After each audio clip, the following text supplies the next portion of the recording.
2 minutes to 12 o'clock. And I'm delighted to say we've been joined in the studio by Ralph Fiennes and David Hare. Gentlemen, good morning to you. Good morning. Ralph Fiennes directs and stars in The White Crow. David is the writer of the White Crow. All right and correct so far? Yes. Okay. Ralph, explain the story of this film and why you wanted to tell this so much. It's the story of the very young Rudolf Nureyev, the great Russian ballet dancer who defected to the West from Soviet Russia in 1961. I was drawn to this particular aspect of his life because it's the story of a young boy from a very poor part of Soviet Russia who has this ferocious determination to realize himself as a ballet dancer against the odds. He's a strong personality, and I was very moved by this sense of sort of fiery vocation that takes him in our story to this historic moment when he chose to defect to the West, and it was a huge political scandal and event at the time, and it seems to me have many themes about artistic vocation and at the end a sort of a thriller-like atmosphere of a life choice that this young boy has to make. And I asked David if he was interested in helping me tell it, and he's written this brilliant screenplay, which is the foundation of the film. Why did you take it to David particularly? Because I felt David has a brilliant instinct for writing quite complex characters that carry within them sort of great contradictory elements.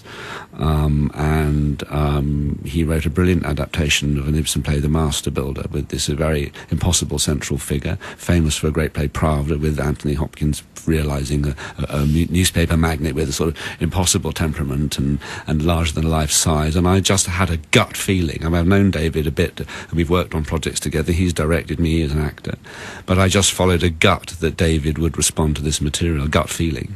What did you think, David, when you saw this? Well, I liked material? the idea that we would humanise someone who was thought to be a bit of a monster. And he did later in his life become incredibly selfish and quite difficult, and was known for being very temperamental. But the wonderful thing about the subject, as Rafe wanted to do it, is that it's about the formation. It's at that moment, even his sexuality is not finally determined. He becomes homosexual, but he's not sure he's homosexual. He's actually having an affair with his ballet teacher's wife at that point, and living in a ménage à Ralph trois. finds his wife, in fact, because Exactly, Ralph plays Pushkin. exactly. Yes. Alexander Pushkin, who was a famous ballet teacher. And his wife Xenia was having an affair with Nureyev.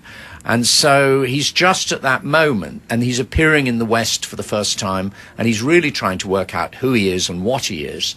And then he's faced with this terrifying life choice. He has 45 minutes at Le Bourget airport to decide whether to go back to the Soviet Union and face the fact that he may never be allowed to do first rank dancing ever again, or defect to countries of which he knows absolutely nothing, where he's not at home and where he'll never see his family again. And he has to make that decision in 45 minutes. So it's intrinsically very dramatic, that, Yes. I think. And that 45-minute sequence is how the film finishes. Is it true you met him? Yeah, I did meet him. I mean, I bumped into him a few times because my best friend at university, Tony Bika, his mother was a white Russian Pakli.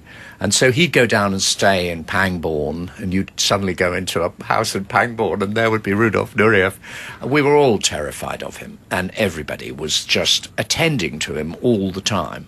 By then, he was very famous. He was dancing with Margot Fonteyn. He was the most famous ballet dancer in the world. And if you were in a room with him, everybody was just going, is Rudy all right? Is he happy? Is he unhappy? Is he thirsty? Is he hungry? Are his cushions comfortable? Has he had a good day? I mean, nobody thought about anything except, is Rudy all right? Yeah. I quite like that approach, actually. But you say he became a monster. Actually, Rafe, the beginning of that is clearly there in this movie. He's not a particularly pleasant chap. No, that's right. I think even memories of him we met some dancers who were with him at the ballet school at the time. He had a strong personality.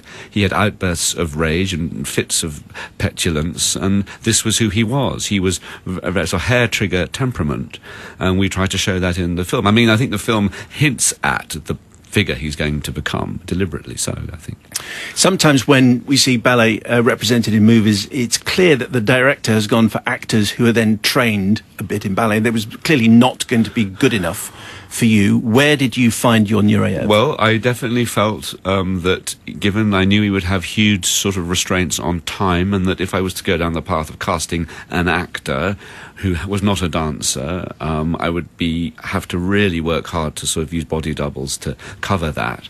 And I just thought it would be really much simpler if I could find a male ballet dancer who could act and carry the part. So I, with a Russian production company out of St. Petersburg, we did a huge casting search through all of Russia to the principal ballet companies and ballet schools, and I watched many tests and met many young ballet dancers.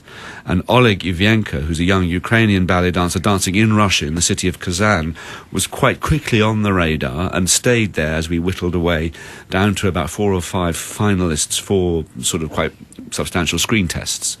And it was Oleg who really, after looking at the screen test very quickly, I felt he has an incipient screen acting ability and a quality that the camera loves. He has arguably a sort of proximity to Nureyev in the set of his eyes and his mouth, and I just felt he could carry it, and he had. And there's a kind of thing about a non-actor. There's a kind of innocence, and it's what's great is that he's a quick learner. He listens to me. He's got a latent screen acting ability, but there's an innocence because he hasn't done it before, which I think feeds into his interpretation of young Nureyev. I want to talk more in just a moment. Can I ask you about the music, because we have an exclusive on the soundtrack. Ilan Eshkeri has come up with some amazing work here, a stunning soundtrack. Can you explain, Rafe, where the music came when you're working on this movie? At what stage does the music take centre stage, or do you think what it's going to sound like and what it is that you're after? Well, I knew I would, of course, have to have classical ballet tracks because we have ballet excerpts of performance, and we would have to have Tchaikovsky and Minkus there would be givens. The audience would hear that music for sure. I'm slightly instinctively nervous of music in films that describes emotion too glibly, or helps to decorate a general mood. And so, in fact, with our wonderful editor Barney Pilling, who a lot of editors will put on sort of guide tracks when they're putting an assembly together, and I asked Barney, actually, please, I don't want to put the film together with any music except from the given ballet scores until we have a shape of a film, and Ilan himself, who I've worked with twice before, can look at the film, and we can start to sort of realise where music might be valuable. And so Ilan came to a sort of rough assembly, which is a very bruising way to sit through the film, which is all in sort of a mess of stuff stitched together, and it's quite uncomfortable to watch the first rough assembly. But I wanted Ilan there very early on, and so I think the process was just a lot of talk, a lot of discussion, and I would simply talk ideas, musical ideas at him. I think that Tchaikovsky, who was one of Nureyev's favourite composers, I thought Tchaikovsky is Mussel's starting point. And so some of the music that he's written is inspired a bit by Tchaikovsky, I suppose. And David Hare, you were just before we started talking, you were making some comments about Lisa Batiashvili, who's the violinist here. What were you? Yes, I mean she's a Ukrainian violinist, and she, I know, wanted to do the movie because of the subject matter. In other words, she's Georgian. She's Georgian. She felt so strongly that she wanted to do it because of the subject matter. And I've since been stalking her. I went off to the proms. I mean, the first time I heard her play, I just thought, oh my goodness me. And that was when I first heard the soundtrack. And I've since been to the prom that she gave last summer, and whenever she plays in town, I go. I just think she's one of the world's greatest violinists. She plays this entr'acte from Sleeping Beauty, which was the between acts music Tchaikovsky wrote, and Nureyev, I believe, put it into the ballet to dance to, and it's led by this extraordinary violin piece. The violin is the leading instrument, and it finishes the film. Well, this piece is this is the first time it gets an airing. This is Nureyev from the soundtrack of The White Crow.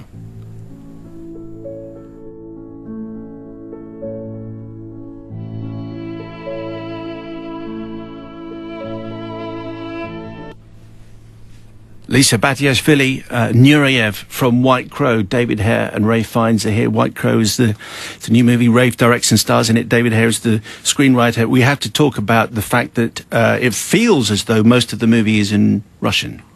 Rafe, was that always your intention? Because I can't remember seeing a movie which has been directed by a British director which is mainly in a foreign language.